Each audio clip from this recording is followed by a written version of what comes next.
Hey guys, welcome back to channel Everyday Carry for the Everyday Guys. So this week I'm going to be doing a review of my EDC Glock 19.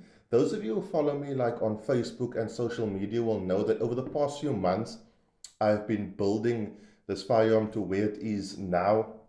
Obviously in South Africa we don't have the extreme resources that they have overseas, so it does take us a bit long to build custom firearms and to put them together.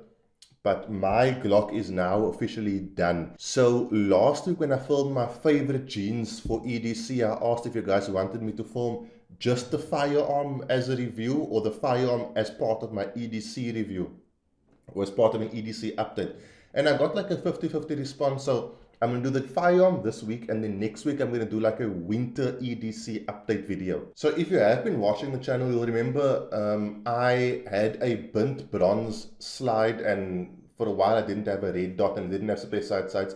So that initial build, my initial set of modifications was done by SA Laser Engraving as well as Jonker Sons. The new build is a full Jonker Sons build. All the changes that have been made to it were done by the guys at Jonker Sons. So I do want to say a massive thank you to Mr. Petrus Jonker, Johannes and JP. They've done like an amazing job. I'm very, very impressed with their work, and the way they were able to build custom things from scratch was also extremely impressive. I'm going to take you through the firearm like from top to bottom to top, tell you exactly what I have and where you can find these things. And hopefully if you want to build yourself a similar setup or just add one or two of the things to your own personal setup, this video will help out. So let's get to it. Okay guys, so this firearm is empty and safe and will remain so throughout the video. So is the mags, so don't stress about that.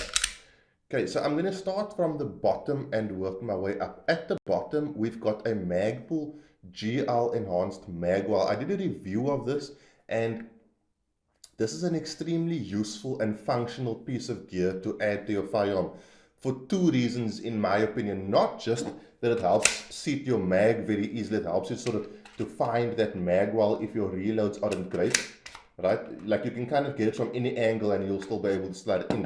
But also just adds a bit of a lip to your firearm or to the grip, and it just makes it a little bit more comfortable. If you haven't felt it, you won't know what I'm talking about, but if you have, you will know. Adding a magwell just gives a little bit of like an extra bit of support, if you will, for when you are getting your grip on your firearm. So Magpul Enhanced Magwell, this was black, and then JP at Jonker Sons cerakoted it in OD green, and he also cerakoted all the pins and tear down lever and slide release in OD green as well. It's all matte OD green, which I think looks really cool. On the frame side, I still have the SA Laser Engraving basket weave stipple. I don't think I'm going to change that. I don't think I can change it at this point, but I mean, I'm super happy with it. I like the way it looks. Looks really cool, and it sets it off very nicely. I have the finger grooves removed because for me, I find it more comfortable. Even though with the finger grooves, it wasn't like tremendously uncomfortable. I just find it more comfortable without the finger grooves. I can get a better grip on the firearm, or at least I feel like I can get a better grip on the firearm. And then I've got a dual trigger guard undercut. So the dual meaning I've got one for the middle finger of my trigger hand and one for the index finger of my support hand. So I've got like a tactile notch where both hands should go. The reason you undercut your trigger guard is that you can get a higher purchase on the firearm. The higher you can hold the firearm, or the more purchase you can have on the firearm, the better your recoil control is going to be. Another very simple but very useful modification. Flashlight wise, I have so many different lights, but I always tend to come back to the good old-fashioned Olight PL Mini, simply because it's like the most popular in terms of holsters. The one thing I don't like about the PL Mini is I don't really mind the lumens being 400. The new one is 600. I did a full review of this. What I don't like is the button press. It's not a problem. It's just I wish the button press of the PL Mini was as tactile as the button press of the PL2. Can you hear that? Like, I like a tactile click, whereas the Mini has like a spongy little button. You can sort of feel that you're pressing it, but there's no actual click, which I prefer in a flashlight. I've also got the Boulder, but I mean, finding a holster for this is nearly impossible. at this point. I think Edge Custom Carry have a holster for them. So I always come back to my good old Olight PL Mini, also because it fits in my favorite last line of defense holster. So if I'm carrying a firearm, or if I'm carrying my firearm with a spare mag, it will be in this holster. If I'm carrying it without a spare mag and without the light, then it will be in either a Bravo Concealment Torsion 3.0 or the Tenneco Valo. So it'll be one of those three holsters that I'm generally running around with right now. Also because those holsters are pre-built for suppressor sights and a red dot.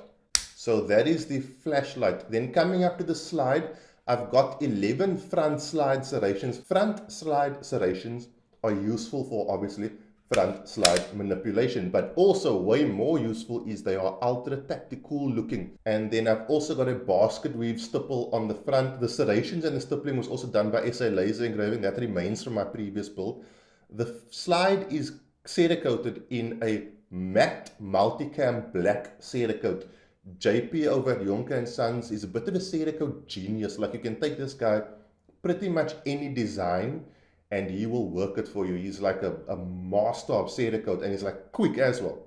They hadn't done this before. I sent him a few reference pictures and he got it spot on how I wanted it. Almost like in different lights, the different colors of this multicam sort of show up, which obviously you can't see because I've got a stationary light right now. Then the red dot is the Sightmark Mini Shot M-Spec. I did a first impressions review of this red dot and I am still busy testing it. I can tell you that after running a red dot, I will never not have a red dot. Red dots for me, once you've got one, you don't want to not have one. So I will pretty much always be running a red dot on my firearm from this day forward. Many different advantages, but the threat focusing for me is the biggest advantage. And then that is sitting on a custom mounting plate that was made for me by the guys at Jonker Sons, which basically is useful. I review gear and I want to start reviewing red dots as well.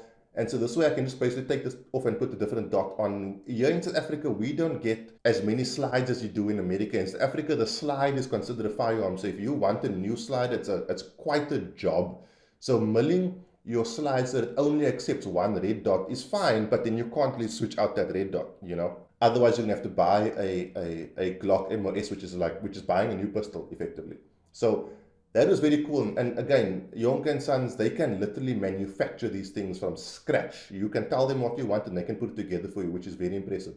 Suppressor sights. This is obviously so that I can see my sights through the glass of the dot if the dot ever does fail. It has not failed me yet. So hopefully it never does fail.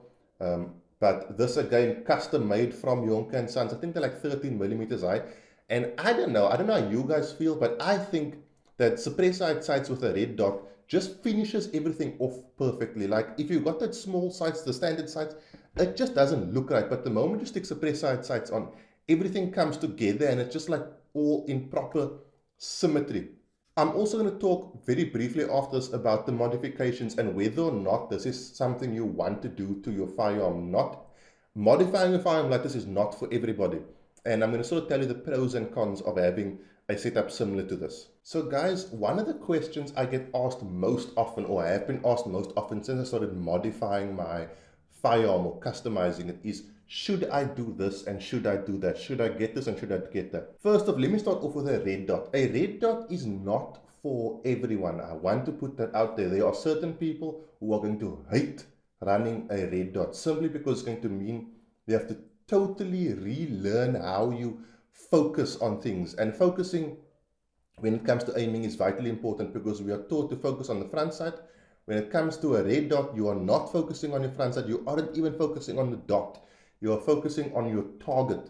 And a lot of people, if you've been shooting for 30 years, focusing on the front sight, to now start changing that whole methodology is going to be difficult. It does take a lot of training to properly run a red dot. So red dots are not for everyone. Also, not every red dot is as good as every other red dot. So I would say if you're going to buy a red dot, make sure you do your homework. Obviously, Trigicon are the most popular brand of red dots, but I have seen them fail. So not every red dot is as good as every other red dot. I've been very fortunate with the Sightmark. This is my first red dot and it's run like a champ. And it's very rugged. Like it's got an aluminium housing with a steel casing around it. And as you saw, if you have checked out my video, I did my first impressions review. I am thoroughly testing this thing. I'm racking it off tables and jamming it into things. Hasn't lost zero and is holding up like a champ. So red dot's not for everyone. If you are going to go red dot, it's going to take you a while to find that red dot every single time. There she is. Hello, lovely. So it's not a situation of pick up and play. Red dots require training. They also require a different methodology on how you use them. Most red dots these days have an auto shut off. So they'll switch off after like 12 hours of stationariness. So if you put your gun down for 12 hours, it's going to switch off. Basically, if you move it around, it'll keep it awake. But you know, you got to be prepared for it. If you stick your gun in the safe or you stick your gun at your nightstand and you're not going to be near it for 12 hours, I can't think of why you wouldn't. Then there may be a chance when you go to take that firearm and if you need to use that dot's not going to be there. So, you know, you need to prepare for that. What I do is every night I tap the brightness button and that gives me 12 hours of definite red dot on. And in the morning I tap the button again. So I know for pretty much the rest of that day, I'm going to be good to go. I'm never without my firearm for like more than 24 hours.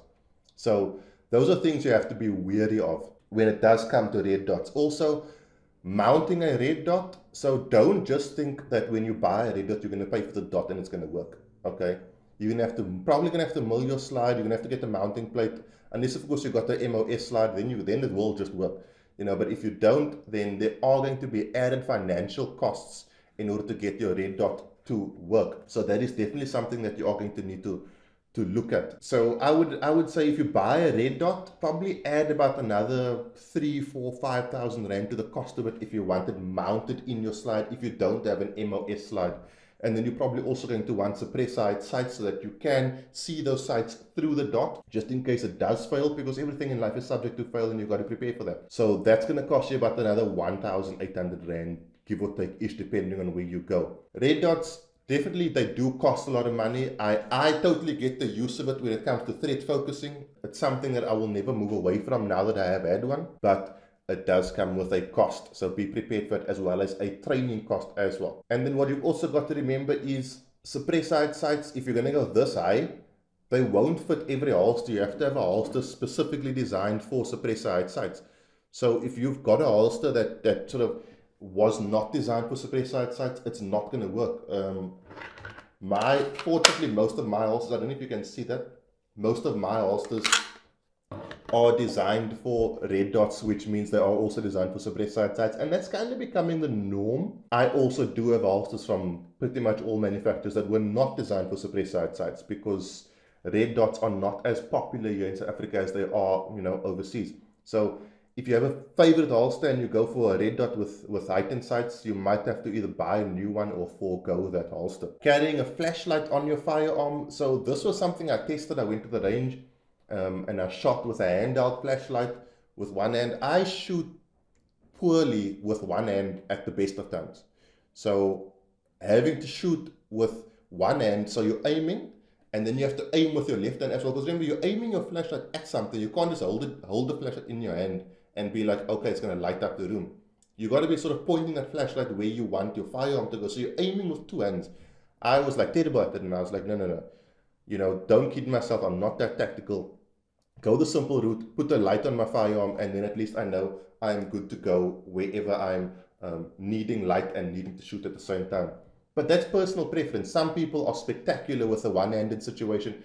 I'm not that good, and I don't think I'm ever going to be as good shooting with one hand as I am going to be shooting with two hands, especially when you factor in if it's for real, the stress, the tension, the pressure. It was just too much. I just decided, I know myself enough to know I'm not going to go down that route. If it is a late night situation and I have to get all aggressive, one flick and I've got enough light. And then cerakoting a slide. Cerakoting, you know, it takes about a week or two.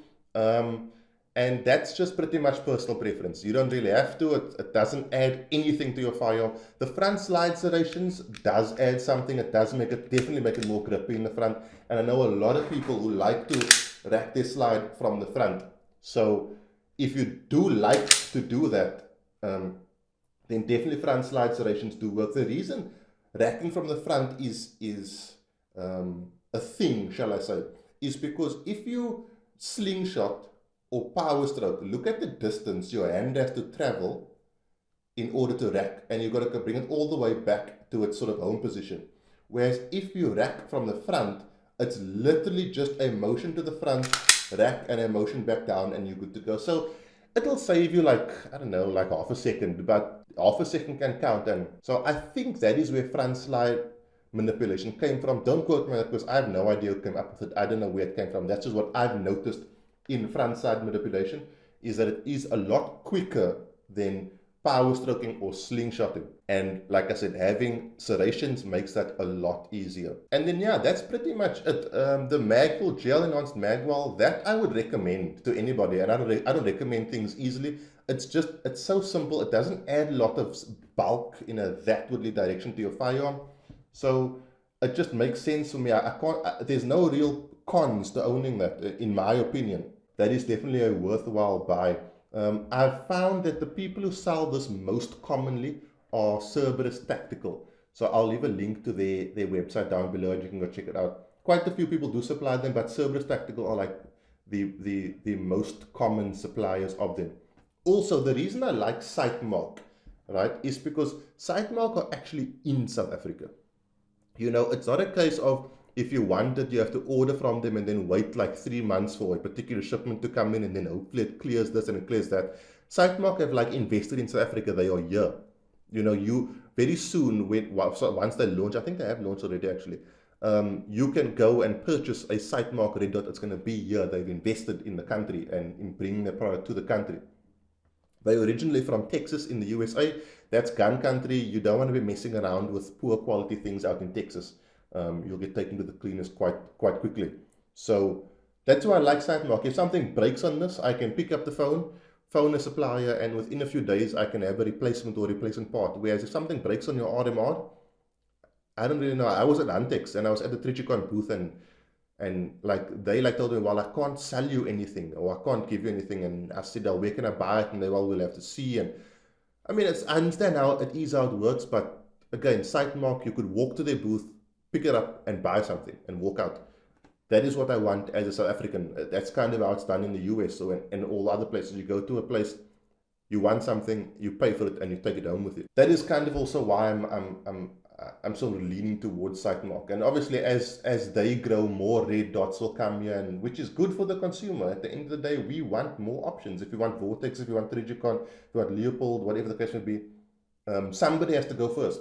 And Sightmark seems like they're going first with sort of full investment in the country. So guys, that is pretty much my everyday carry firearm. That is what I'm going to be rocking for the foreseeable future. I hope I'm done with modifications now. I don't want to be doing anymore, but like, yeah, I said the same thing the last time.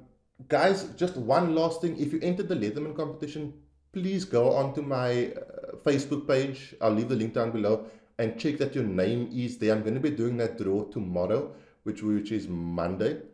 So just have a look there. I've listed the names on 1 or 2 posts. Go and have a look and see if your name is there. If it isn't, please drop me a mail so I can add you to it if you have entered the competition. And then next week I will be doing my EDC, and then immediately after the Leatherman competition is another competition I'm doing with the guys at Blades and Triggers. We're going to win like this Blades and Triggers hamper with really cool things in them, like 1,500 Rand valued hamper. And I think, you know, win like there's this Benchmade multi-tool type thing that you can also win. That's going to be part of that. So it's going to be like 3 months of constant competitions, which I think is really cool. So that's it, guys. Have a good week. I will see you guys soon. Thank you for checking out the review. If you have any questions, let me know. Cheers. God bless.